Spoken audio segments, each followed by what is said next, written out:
And I don't see that a problem at all. In fact, we've even talked to each other and said, hey, if you get the job, I'm going to congratulate you and say, wonderful. And if you get the job, Gunnar, hey, we'll be right with you and work as a team. So I would expect that. Good, thank you. Next. I'll go, Phil. Oh, thanks, Kristen. Changing face of education, you know that. Tell me a little bit about what you see in the next 5 years in terms of vision that you'd like to lay out specifically for Hazlitt. And I don't necessarily mean in terms of any funding, just educationally. What would you like to see and where should our students be going? Well, first of all, I guess as I look at vision, I also look at goals. And as I look down the line, does this district have any goals?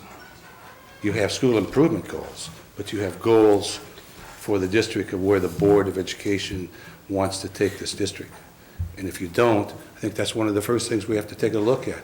What are our goals for Hazlitt Public Schools? It's improving instruction as a vision of looking down. I think we have to provide opportunities for teachers, for professional growth, for looking at instruction, how to better instruct students, how to look at test results, interpret those test results so we can better prepare kids, students, to learn in schools. So as I look down the road, I'm going to look at professional development, look at students' achievement, how we can, as staff, improve the quality of instruction for students in our class. So they have opportunities to better themselves, grow and learn. Thank you. Tobias, you can go. I got it. One of the situations every district is facing right now is some funding difficulties. And we have taken care of business really well here in Hazlitt in terms of very good cost management and efficiencies, not at the expense of the students. On the revenue side, there are things that we can't control, but one of the components that we can is school of choice. What's your opinion of that, and how do you think that would fit in here within Hazlitt? Well, I think school of choice provides opportunities for students for coming into our district. We also have to be very careful that we don't open it up for everybody. And I say that, not that I don't want more people to come in, and I think sometimes when school systems raid other school systems, and that's what sometimes it looks like, all of a sudden you'll have a group of 50 to 60 students leaving one district to go to another district. So I think you have a controlled school of choice program. How many students do you need in a grade level? Where I'm at right now, I just sign my name to anybody who wants to go to any one of the other 5 districts in our intermediate school system. And so that's not a problem. It's a problem sometimes for us or other school systems that lose students. But I think there's an opportunity to enhance your budget by bringing students in. But I think you have to watch the number so that you don't overdo it. Thank you. Charlie.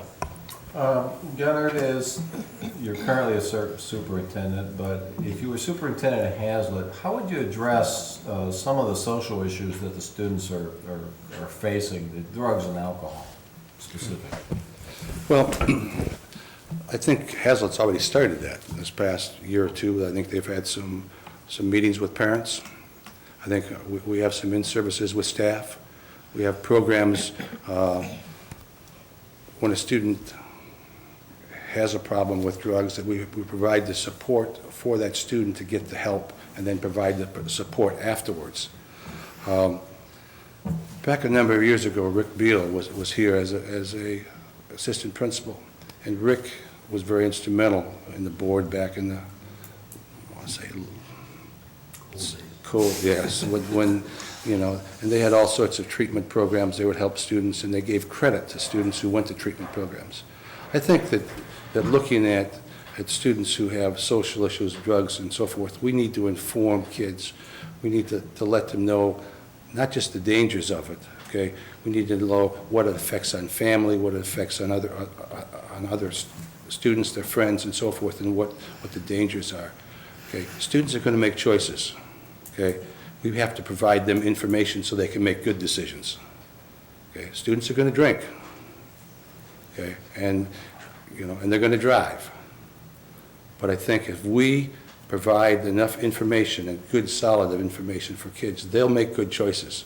We have to have programs that allow that. Thank you. Scott? Hi. You obviously know the other two candidates. You've already told us all that. And we know that you worked on the Hazlet administrative team with the other two candidates. If you were sitting in my seat tonight, could you tell me why I should favor you over the other two people that we both know? Sure. I think I'm the best candidate for this position. From my experience, I've been at all levels. I've been a superintendent for 5.25 years. Okay, I've gone through budget development, budget cuts, hiring. I've been with special education. I've met with parents at a level. In fact, I just dealt with a parent today dealing with special education. I have the experience that I think a building principal doesn't have at this point. And it's not a put down for Mike or Valdi, because they're wonderful men. Okay, but I have the live experience as a superintendent. The issues that we're dealing in every day, from negotiations to curriculum, to hiring, to firing, okay, and right on the job, I have that experience. So I believe I am the best candidate for the job. As a follow-up then to that, since you are the only superintendent that is a candidate here tonight, and the other two finalists never have, what would you do if you were named the superintendent here in Hazlet to assist them to become prepared to become superintendents either in other districts or as a successor perhaps to you?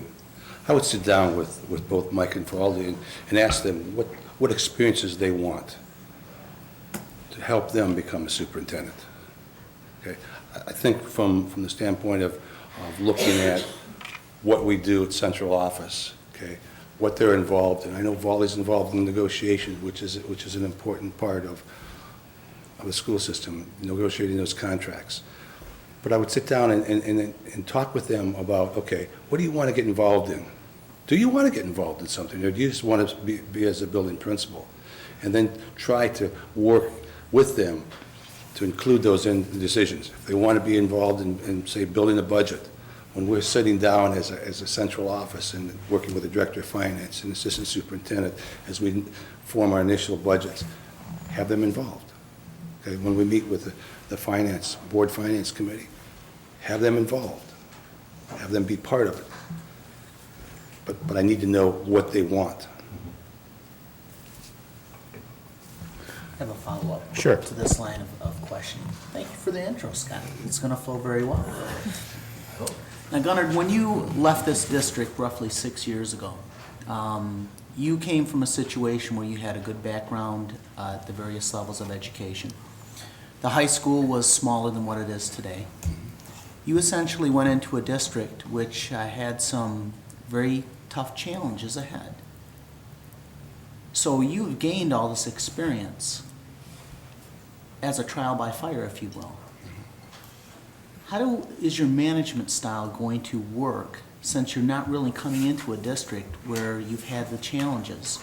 And I should state that Scott and I were two of the members that were able to go out to Lakewood.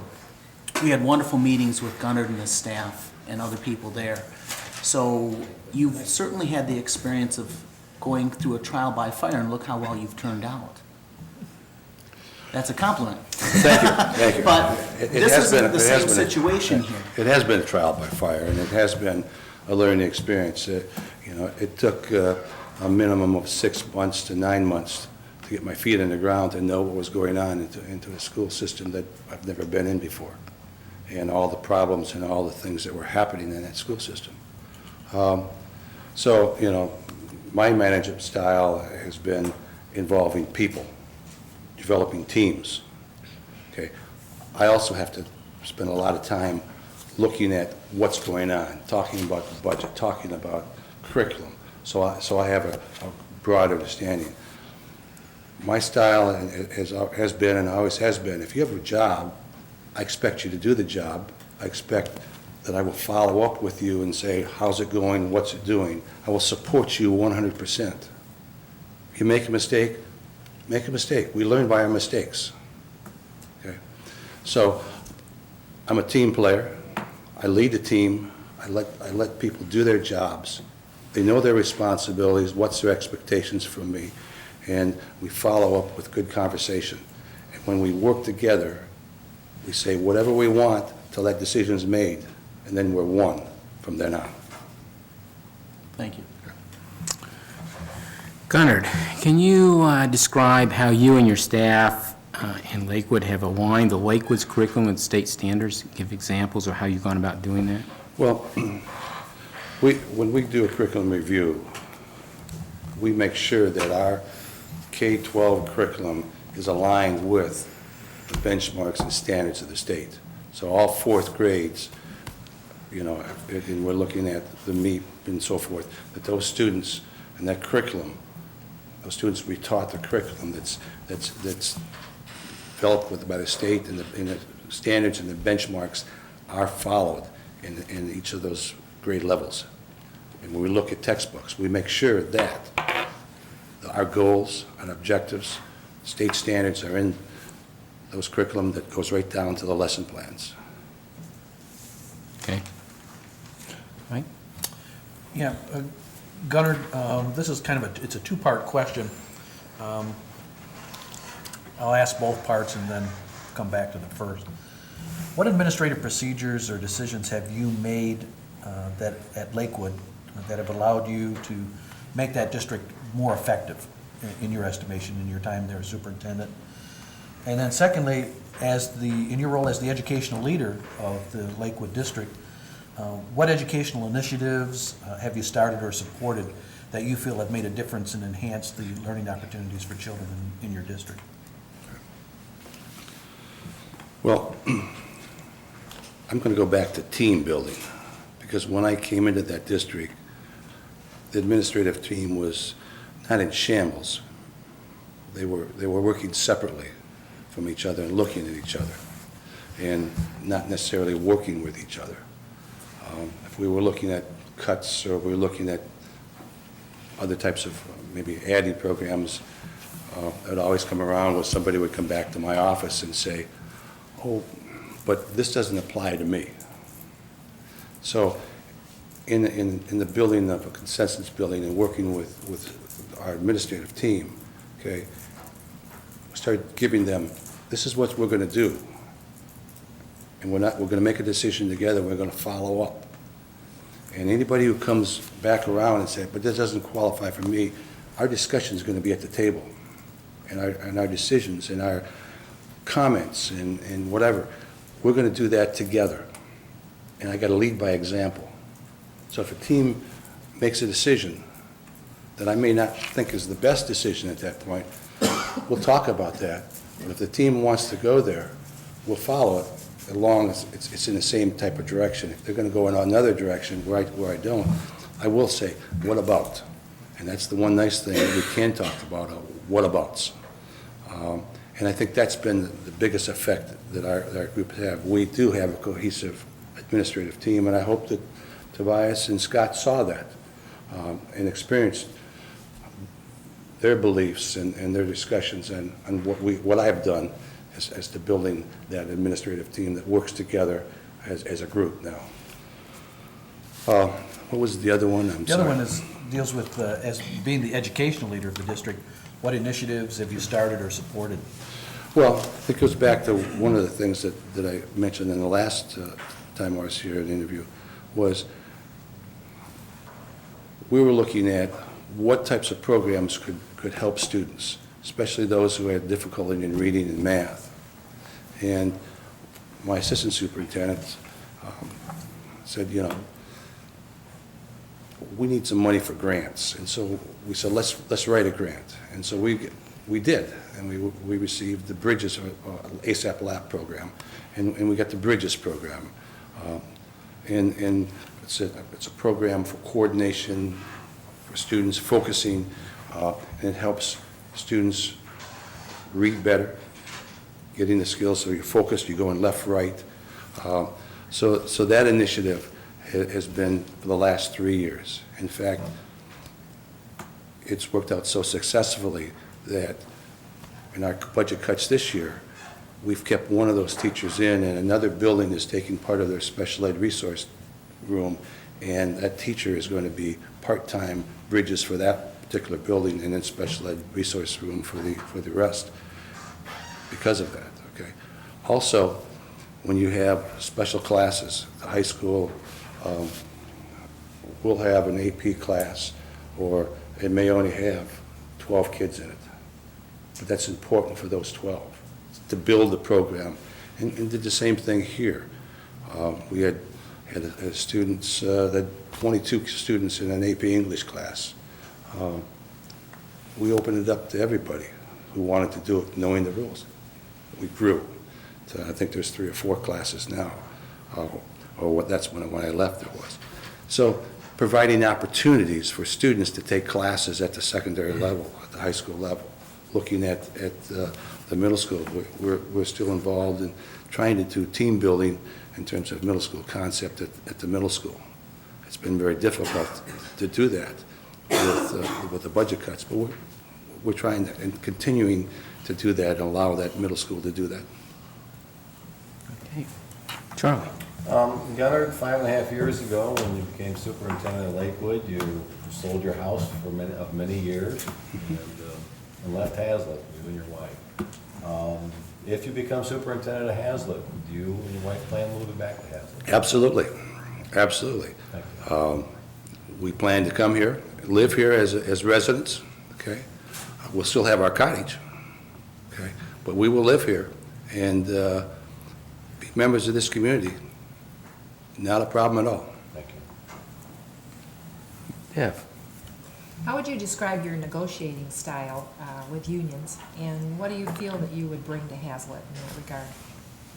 Well, hopefully we could build some consensus with the different unions.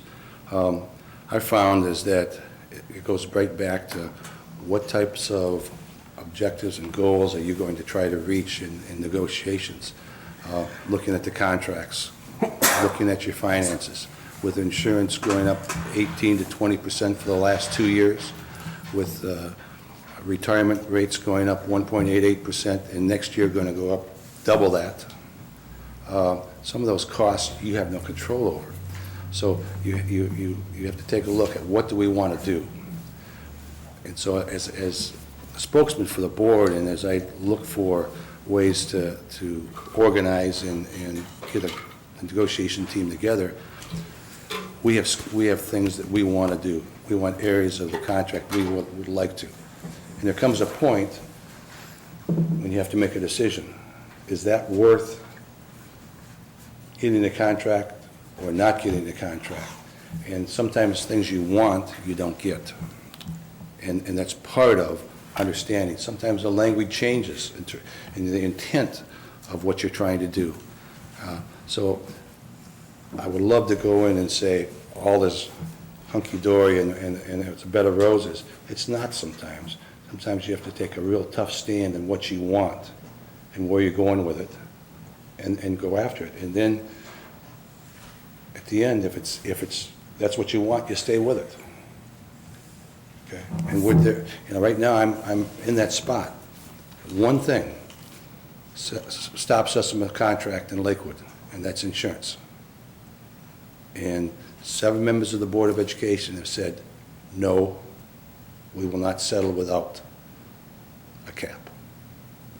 And that goes back to goals. That goes back to what does the Board of Education and the superintendent recommending to the board, and having those discussions ahead of time, what we'll do. So I am a person who will look at those goals. I'm also a person who will say, that's not worth it if we can get this. Okay, thank you. Mike? Yeah, Gunnar, in answering several of the questions, you used the word goals. What goals would you set for yourself in the first year as superintendent here if you get this position? And then what methodology would you use to help the board develop goals for the district? I think one of the goals right off the bat is that I need to know staff. I need to know the people I'm working with closest, from central office to administrators. I need to know the union presidents, okay? I want to get around to all the teachers and all the employees, like I've said before. I think that's important, that they know who I am. So one of my goals would be to get to know the staff, especially the new people, and reacquaint some of the friendships I've had with people who have been here for a long time, okay? The other goal is to say, okay, let's take a look financially. Where are we? You said you're in good shape, and that's wonderful to hear, because there are a lot of school systems in Michigan that aren't in good shape, okay? But I need to look at those and have the new director of finance, I believe his name is Steve Cook, sit down with Dave Martell before he would leave to go through that. I need to know what we're doing in curriculum, to sit down with Sharon, to say, okay, Sharon, where are we at? What are we doing? And also looking at personnel. Who do we need to hire? What's going on? Are we running the same procedures that we did before in terms of the process of hiring? So I need to know those goals. I mean, those goals would be part of my process, that I would get to know the district, get to know the budget, get to know curriculum. Okay. Now, the process to lead the board through the goals. Okay. I think that the way we have done it, the way I've done it before, is that we hired a consultant to come in to work with a committee of about 35 citizens, board members, administrators, teachers, to sit down and look at mission statements, vision statements, look at measurements and achievements. What do we want? When we say we're going to do this, how do we know we achieve it? How we're successful? Look at goals, look at areas of, not say goals, areas of interest, okay? Could be technology, could be curriculum, could be improved MEP scores, it could be whatever, and have those listed, going through the Langford model of posting those up, and then forming categories, okay? And in that process of coming down, when you narrow those categories down and those to goals, and saying, okay, is this a goal we want? Is this where we're headed? But it's input from citizens, staff, school board, administrators, all working together to say, this is the direction we're going, and these are our 4 to 5 goals that we're going to be working on. And then taking those goals and assigning responsibility. Who's going to be in charge of those goals? What timelines are we going to have? When do we look at completion, and working back to who's doing what and where? Because if you have goals and not somebody responsible or timelines, you just have goals. Scott? Let's have a little trip down memory lane here, Gun. Oh. As you know, here in Hazlet, we have a very successful early elementary building, Wilkshire program, and it's hopefully going to get even better with the Michigan State Consortium. However, at this time, when a Wilkshire graduate moves on, which would be a first grader going on to second grade, they have to say goodbye to half of their friends, or some percentage of their friends, and move on to either Murphy or Raleigh. Then they come back together, as you're well aware, to middle school, and stay together all the way through middle school and high school. So we have, out of the 13 years of education here, we have 9 of which we've put everybody together, and we have 4 which we've decided to separate them for some reason. Can you tell me, from your experience and from past history and everything you know of the history, what your thoughts are on the advantages and disadvantages of separating friends? Little Johnny and Sally have to go separate ways for 4 years and then bring them back together. Educationally or any other way, can you give me your thoughts on the advantages or disadvantages of doing that? Well, back when we were looking at this, and I believe there's a person or so in this room that didn't, or did like the K2 or 2, 3, 4, 5, K1 model that we were looking at. The advantages of the way Hazlitt does it now, obviously, the early childhood program is outstanding. Very successful. Very We're successful. told it's very successful And- by literally everyone. Right. But also, the reason that it went to the 2-5 was because neighborhood schools. People were able to walk to schools, and so forth. And so that was one of the main reasons, as I recall, that it was developed that way. It would still have the neighborhood schools. Okay, now, Okay. and you could still run your programs, okay? There are many of us that liked the other model, okay? The K1, 2, 3, have Raleigh 2, 3, and Murphy 4, 5. Or whatever. Okay, and I think from there, it kept students together. All the fourth grade teachers could work together, all the third grade teachers could work together. And it wasn't they're doing something at Murphy that we're doing at Raleigh a little differently. They could be working together, talk to each other. And one of the big assets of teaching like that is that you learn from somebody else. You have a question, you're able to go walk across the hall and talk. Okay, students are together with their friends all the way through. The disadvantage is that now they go through and now they're going to be bused to another school. And for 2 years, they may be able to walk to school, but then they're going to take a bus. Good Okay? point.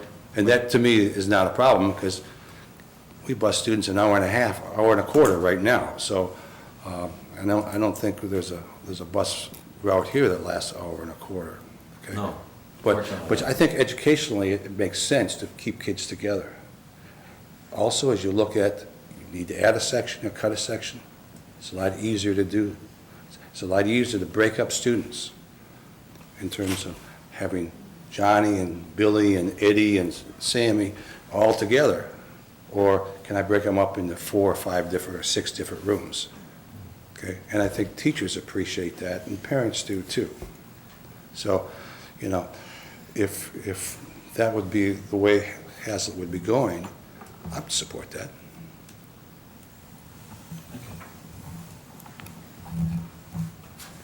Any others?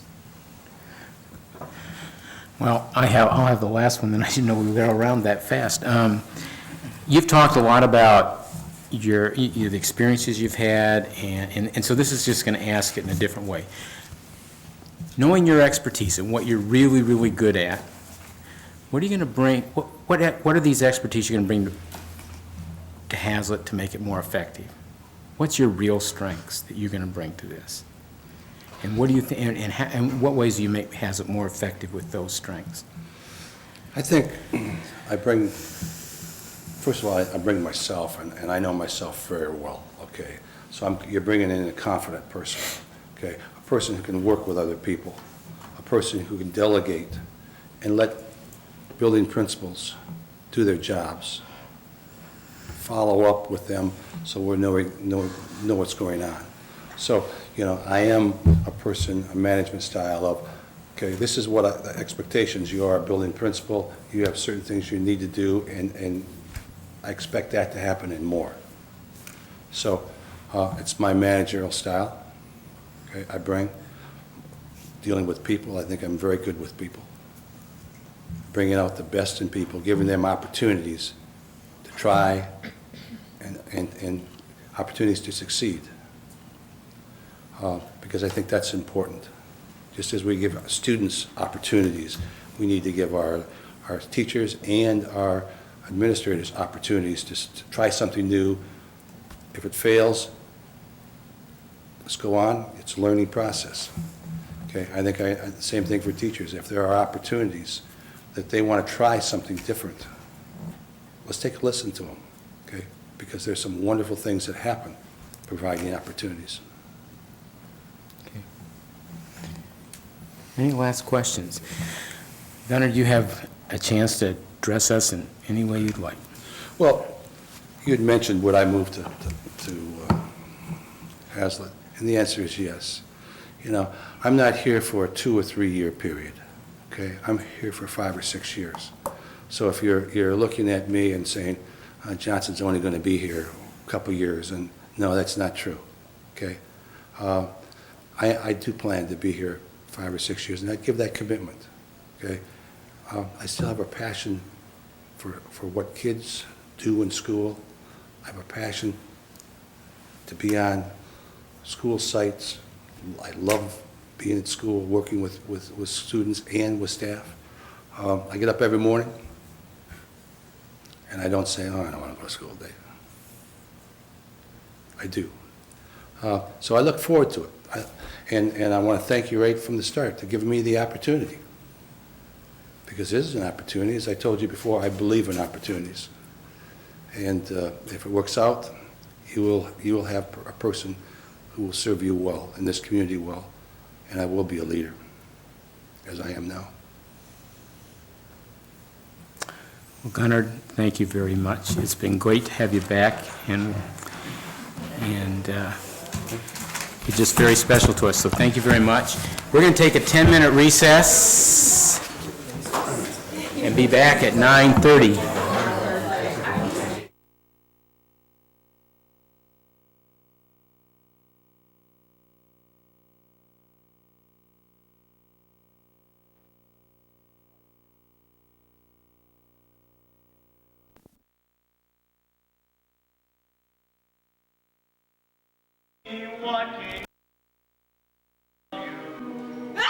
Give a holler and hate me, go ahead, hate me. The best years of my life I was a fool to give to you. Alright, already, I'm just a no good Nick.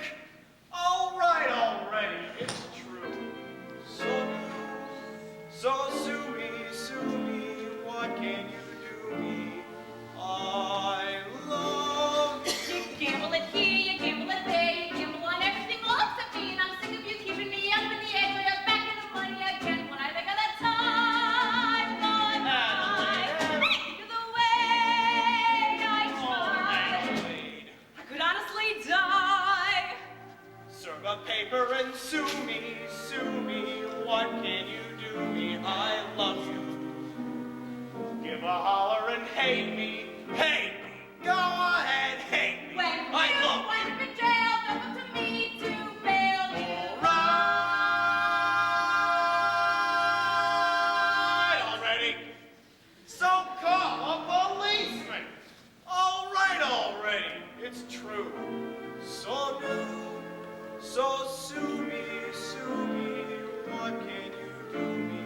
I love you. You're at it again, you're running the game. I'm not gonna play second fiddle to that, and I'm sick and I'm tired of stalling around, and I'm telling you now that we're through. When I think of the time gone by, I think of the way I tried. Madeline! I could honestly die. Sue me, shoot bullets through me. I love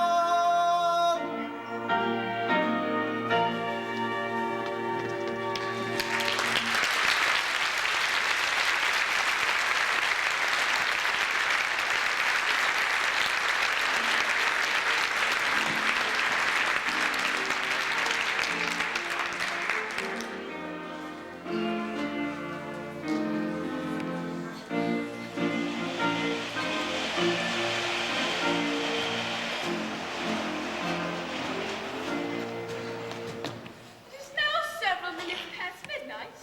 Isn't anyone coming? Sergeant Sarah, something is very wrong. Maybe your watch is fast. General, I know what's wrong.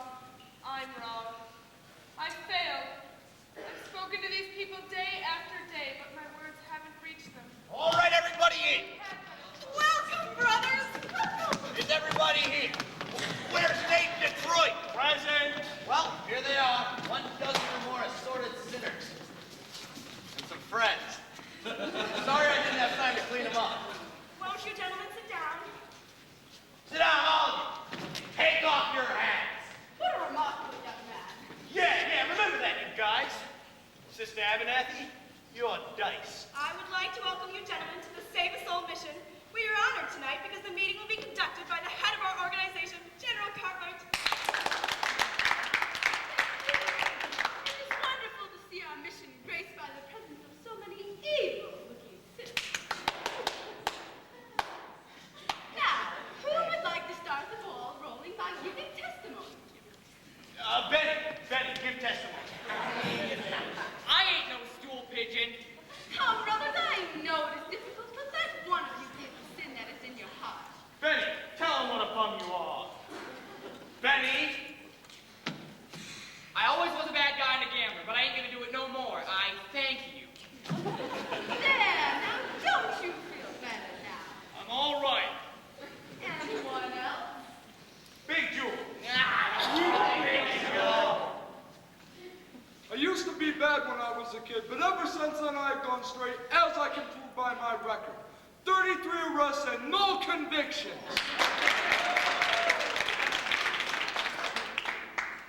Harry. Oh, not Harry the horse. Like when Sky was rolling us for our souls. I beg your pardon. Sky Masterson rolled us $1,000 against our souls. That's why we're here. I don't think I understand. I do, General. He means they're only here because Mr. Masterson won them in a dice game. How wonderful! This whole meeting is a result of gambling. It shows how good can come from evil. Sergeant Sale, you've done remarkable work, hasn't he, though? Thank you. Hey! I ain't finished my testimony. My sin is that when Sky was rolling us for our souls, I wish I'd win the $1,000 instead of having to come here. But now that I'm here, I still wish it. Would anyone else like to testify? Hi, We will now hear testimony from Brother Nicely Johnson. Get up, you fat water buffalo! Well, it happened to me kind of funny, like a dream. Yeah, that's it, a dream. Tell us in your own words. I dreamed last night I got on a boat to heaven, and by some chance I had run my dice along, and there I stood, and I hollered someone fade me, but the passengers, they knew right from wrong. For the people said, sit down, you're rocking the boat.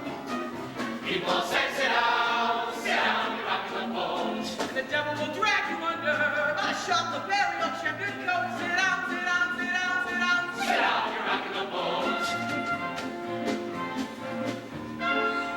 I sailed away on that little boat to heaven, and by some chance found a bottle in my fist, and there I stood, nicely passing out the whiskey,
here last night in the mission.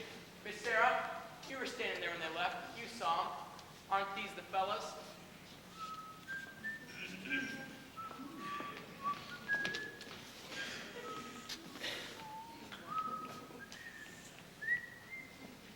I've never seen them before in my life.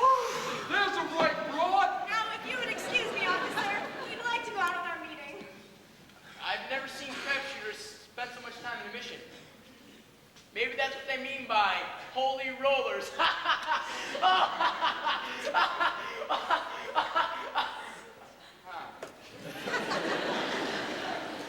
Gentlemen, since I'm required to depart for points west tonight, I'm promoting Nathan Detroit Major Domo in my place. Nathan, anyone who does not conduct himself according to Hoyle will answer to Sky Masterson personally. And that means in person.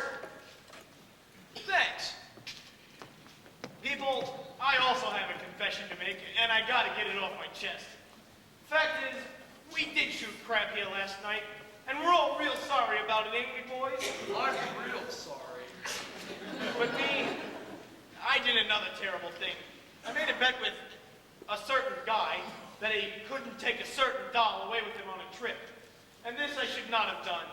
Although, it really didn't do no harm, seeing as I won the bet. You won the bet. Well, yeah, the guy told me he didn't take the doll. That makes me feel a lot better. Hallelujah. Hallelujah!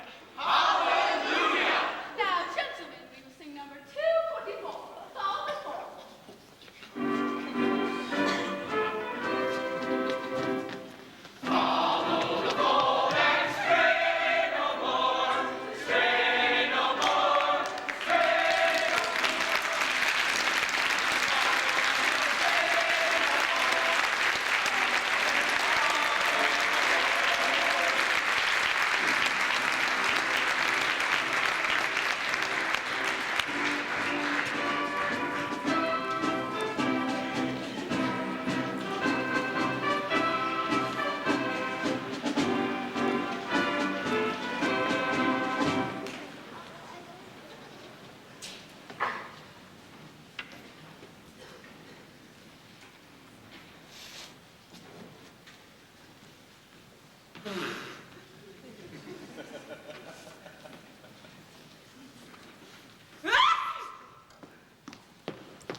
Gamblers?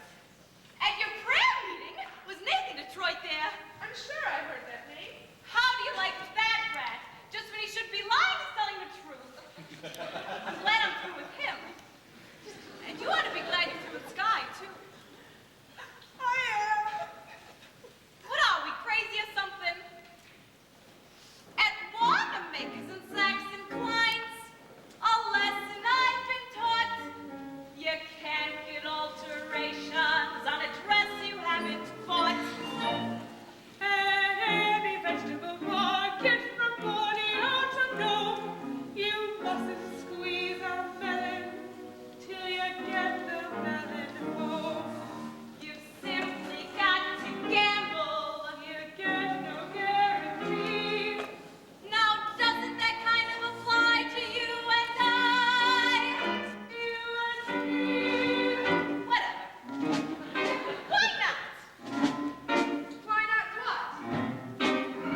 this gardenia. Nathan, come on! Oh, gee, Adelaide, you picked the busiest time of day. Let's go. Where's the wedding? Holy smokes! What's the matter? I didn't get a place for the wedding. Oh, Nathan. How about the Billmore Garage?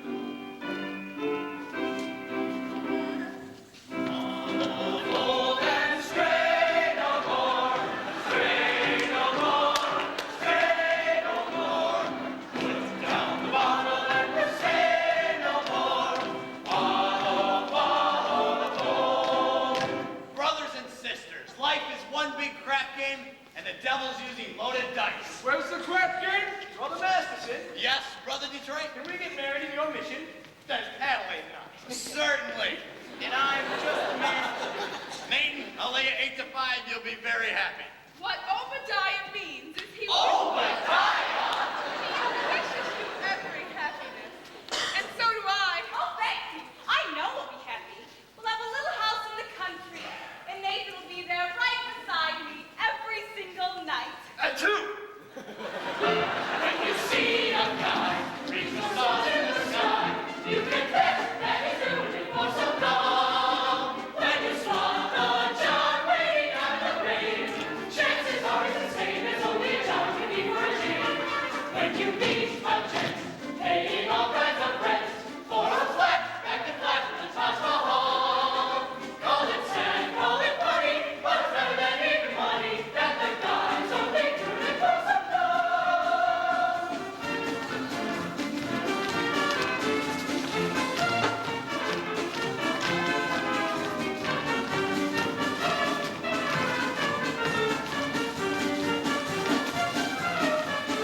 When you meet a gent paying all kinds